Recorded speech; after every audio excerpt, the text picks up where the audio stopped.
Voltamos com o programa Pauta Especial e a gente continua a conversar com o historiador Douglas Aprato sobre os marcos da história alagoana desses 200 anos. A gente há bem pouco falava sobre o ouvidor Batalha, que se insurgia contra a intenção pernambucana de uma independência da coroa e ele não aceitava. O que aconteceu depois disso? Bom, o que aconteceu é que as forças leais à coroa portuguesa, o ouvidor Batalha teve que fazer aqui todo o engajamento das forças leais à coroa contra as que eram favoráveis à Revolução Pernambucana. E dentre essas forças, nós tivemos nomes muito expressivos, tanto em Penedo como em Anadia, em São Miguel e em Alagoas do Sul, que é hoje Marechal Deodoro. E uma delas era o pai do Visconde Sinimbu, Manuel Vieira Dantas, que era um rico proprietário do engenho Sinimbu, e que ele era republicano e a favor da Revolução Pernambucana, como também o seria da Confederação do Equador, que viria 4 anos mais tarde, em 1822. Então ele era a favor, Ana Lins defendendo os republicanos, o Manuel Vieira Dantas, né, os republicanos contra os monarquistas, no caso o ouvidor Batalha. E o ouvidor Batalha, ele conseguiu se impor, e, junto com as forças leais à monarquia, né, vieram da Bahia, né, conseguiram neutralizar e vencer essas forças. Então, chegaram até Pernambuco, os líderes foram presos, foram fuzilados, como foi o padre Roma, e então se criou essa falácia de que Alagoas traiu Pernambuco. Não, se traísse Pernambuco, não teria republicano aqui vencido. Venceu a corrente monarquista. Então, da mesma forma que lá em Pernambuco também tinha, na Bahia também tinha adeptos leais da monarquia, em Alagoas também teve. E não foi uma posição, porque traição é quando você dá uma palavra e trai. Traição houve do comandante das armas, que não era alagoano, que deu esse apoio, deu no pé e fugiu imediatamente quando viu que a coisa era de luta, não era uma coisa fácil. E até para entender a história é sempre revisada, né, professor? Sim, Hoje em dia os Estados Unidos discutem, né, a importância da luta travada pelos confederados. Você viu a estátua e as do General Lee sendo derrubada, que a gente assistiu tanto filme do General Lee, né, Roberto Lee, o Ulisses Grant. E agora estão sendo derrubados. A gente conhece mais até do que a história de Alagoas e do Brasil. E há uma corrente dentro do processo dentro dos Estados Unidos que quer que essas estátuas que elas sejam retiradas, mas sejam colocadas no museu para contar a história. Essa história é importante. Né? Eu acho que isso é um excesso muito grande. Eu sou contra esses nazistas miseráveis que estão fazendo esse movimento de supremacia branca ridícula, que não existe supremacia racial nenhuma, nós todos somos iguais e nós alagoanos somos eminentemente mestiços, nós temos sangue negro. E a gente tem uma luta muito forte, né? E temos, exatamente, e temos que ter orgulho nessa nossa ancestralidade negra e indígena. Mas eu acho que isso tem que estar nos museus, porque fazem parte da história, né? Então, a gente tem que ver esse louco do Trump, que é presidente, a gente fala dos nossos políticos, né? E tem também, você vê que também os Estados Unidos e tem outros camaradas assim. Então o fato é que a corrente monarquista foi vencedora, né? Os líderes da Revolução Pernambucana foram presos e exilados e fuzilados. E o processo de elevação de Alagoas à emancipação saiu muito rapidamente, claro que é visível. Tanto que Pernambuco não apenas perdeu Alagoas, mas perdeu uma parte considerável do seu território para a Bahia, porque a Bahia se manteve fiel à monarquia e ela foi de lá que vieram as tropas para ajudar aqui o ouvidor Batalha nessa reconquista de Sergipe, de Alagoas e de Pernambuco, que era o eixo, né, o polo da insurreição. Então, Alagoas, que estava pleiteando, querendo, desejando, trabalhando para a sua emancipação, que era justo, porque Alagoas tinha uma condição superior à capitania já existente, e a Alagoas não sendo capitania, então o rei assinou essa elevação de Alagoas à condição de capitania independente. Né? Professor, quando a gente fez o box, a ilação de ir para os Estados Unidos, a situação atual, a gente falava de uma luta... uma guerra civil. Uma guerra civil e que nós já tivemos aqui. Aí o senhor falava que nós temos o sangue negro, a importância da história de Alagoas, né, com relação ao movimento. Quando eu falava lá atrás, Miguel, que nós somos um povo orgulhoso, que deve ter orgulho do seu pertencimento de ser alagoano, é porque aqui se escreveram páginas memoráveis da história do Brasil. Então, um estado pequeno, mas que tem uma história muito rica, né? Muito rica, e de vultos muito expressivos, políticos. A gente tem um protagonismo político extraordinário, né? Nós temos, né? Apesar da gente falar muito mal dos políticos, e devemos até falar, porque eles dão razão para isso, mas a gente tem um protagonismo político muito forte dentro da história. Até citar alguns nomes assim, por acaso, né? Calabar. Exato. Marechal Deodoro, Zumbi dos General Palmares, Góes Monteiro. General de Góes Monteiro. Marechal Deodoro, Floriano Peixoto. Exatamente, Floriano Peixoto. Vamos e até o Fernando pontuar. Collor, que é o protagonista, ele foi o terceiro presidente eleito, alagoano, né? Tem também, foi eleito, né?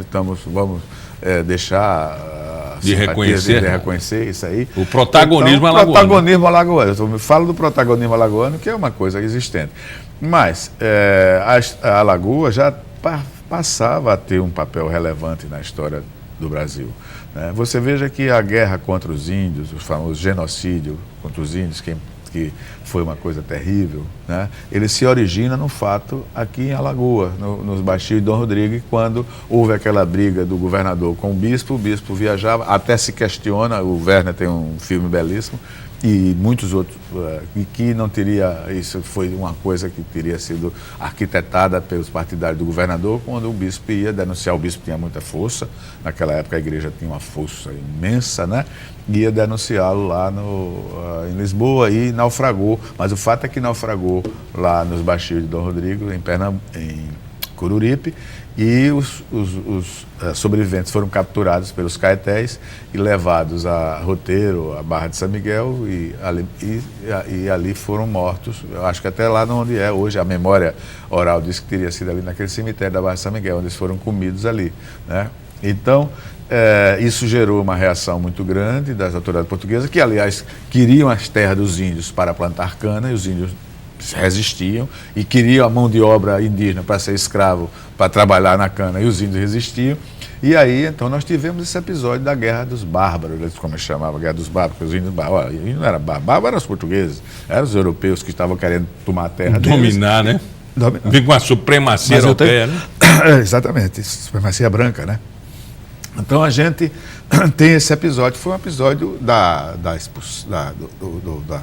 campanha contra os índios, da apropriação, que começa aqui. Então isso começou aqui.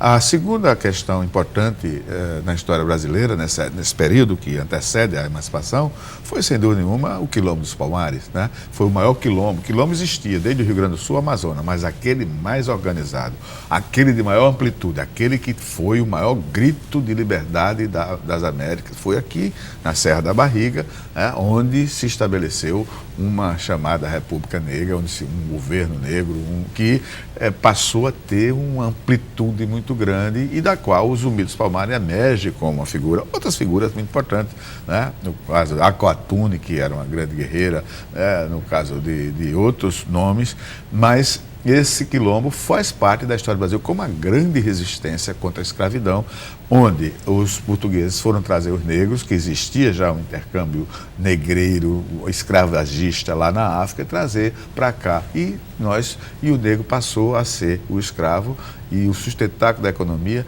e passou também a ser parte integrante da personalidade alagoana, porque nós temos um sangue negro muito forte. A cultura negra entre nós é uma parte assim enorme, de muita influência, junto com a parte indígena, que ficou esquecida há muito tempo, porque a gente sempre deu muita atenção à parte branca, à supremacia branca, à parte branca e até à segregação, à exclusão. De forma que depois temos outro episódio, foi a Guerra Holandesa, chamada Guerra do Açúcar, onde Alagoas era a grande produtora de açúcar, né?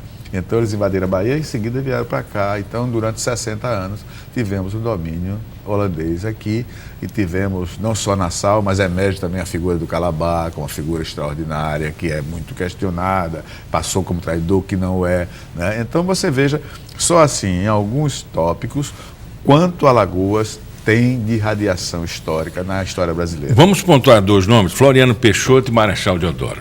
Sim, aí você tem a nossa emancipação, você tem grandes vultos. Eu quero abrir um parênteses aqui e pedir licença a você e pedir licença aos nossos telespectadores para falar das grandes mulheres que aconteceram. Eu falei Ana Lins, falei da Rosa da Fonseca, que era mãe de Deodoro, falei, a gente tem Nise da Silveira, etc. Eu quero falar também de uma pessoa conhecida por você e mim, que foi a primeira diretora dessa instituição.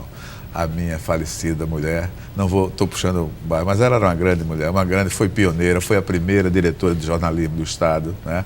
E que foi a primeira diretora também aqui da Rádio No Educativa. pioneirismo, né? Pioneirismo. Mas, desculpe aí a interrupção, mas eu fico emocionado sempre que vejo aqui, porque lembro dela e lembro aqui também dessa obra, que foi uma obra difícil de ser implantada e que se implantou na década de 80 com muito orgulho. Como um marco, patrimônio público, um patrimônio público extraordinário. Né? De informação pública, de transparência. Né? De transparência, né? A qualidade da programação, da TV, da Rádio Educativa, que se mantém, e eu estou aqui. Mas vamos deixar ao lado. Eu estou falando que nós temos grandes vultos e, no caso do Marechal Deodoro de Floriano, foram os nossos primeiros presidentes, o proclamador e o consolidador. Né? O Deodoro é uma figura, foi o líder. Sem Deodoro, a República iria demorar. Iria acontecer, mas iria demorar bastante, né? Porque existia uma força da monarquia. A gente viu que quando ele proclamou a República, nós tivemos uma guerra civil no Brasil, né? E da qual ele já estava muito enfermo, já estava muito doente, ele preferiu abdicar para não passar. Ele que tinha sido um grande herói na Guerra do Paraguai, que tinha dirigido o Rio Grande do Sul, Mato Grosso, era uma figura muito interessante, o Deodoro, que tinha sido filho exatamente do comandante de armas da província, não aquele da emancipação, mas durante um episódio também muito importante em Alagoas, que é a transferência da capital de Alagoas do Sul para Maceió, e ele se insurgiu contra essa decisão do Rio de Janeiro, e ele foi preso, exilado, e daí a família toda, com Dona Rosa da Fonseca, foi para o Rio, e aí Deodoro e os irmãos todos foram heróis de guerra, com exceção do governador de Alagoas, que era um pobre, era mais doentinho, né? Que foi que era um intelectual muito interessante, que foi no primeiro governador do regime republicano, né, que foi nomeado por Deodoro. Então, Deodoro proclamou e se instalou a Guerra Civil. Ele teve a liderança de Deodoro no Campo de Santana, foi fundamental, mas um ano depois ele teve que abandonar. Ele abandonou por conta das enfermidades que não deixavam. Ele já foi difícil ele proclamar a República, saiu da cama. E aí surgiu um outro grande alagoano, mito alagoano, que eu sou um admirador do Marechal de Ferro, né?